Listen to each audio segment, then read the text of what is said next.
Plans to build an industrial park on the greenbelt site of an open-cast mine have been given the go-ahead.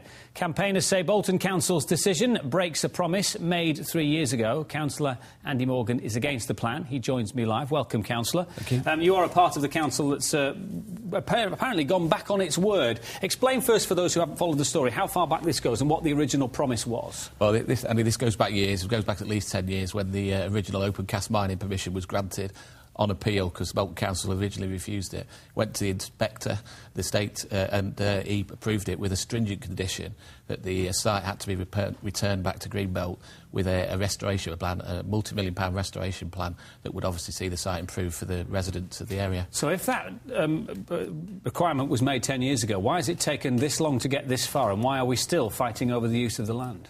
Well, the council, the government requires the council to do have a core strategy that identifies land for employment and housing for the next, this is up to 2026.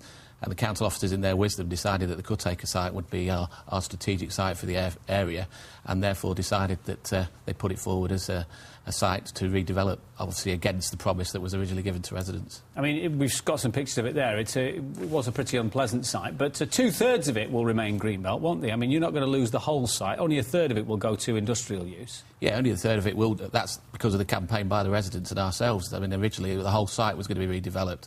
You've got to remember, this site is the last green lung between Salford and Bolton, and obviously it prevents the urban sprawl of the two towns joining up. And we think our objections are as valid to one-third of the site as they are for the whole site. OK, we've had a statement from the members of the council who were pro the plan, as in the use of it as industrial land. Nobody has agreed to appear, but they say the core strategy is the key element of turning our economic ambitions for Bolton in reality. In the case of the employment land allocation, they refer to it as employment land. We listened to feedback, we revised the proposals. The consultation process has listened to residents, but essentially they want to make sure that Bolton's economic future is secure and that more employment is generated for residents. Why do you object to that? We don't object to it. Obviously, all of us want Bolton to prosper and have full employment, but over Hulton, where the site is located, has one of the lowest unemployment rates in the borough. What we're saying is there's enough brownfield sites and derelict and empty units within the borough to actually put the work and where it's needed with those that are unemployed. And when you put those points to the council members who disagree with you, what do they say? Why are they not using the brownfield sites? Why do they want to use this particular site? Well, the fact is that they didn't really disagree with us. They are completely sympathetic with what we were saying. But the bottom line was they voted against the plan.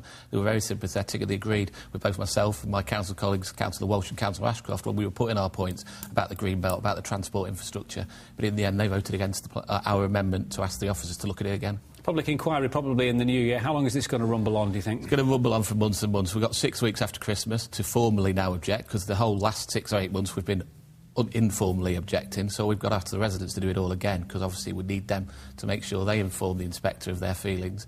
And no doubt they will, if the campaign is so far as anything to go by. Absolutely. Thanks very much indeed, Councillor. No worries, thank you. Good to see you. Thanks for your time.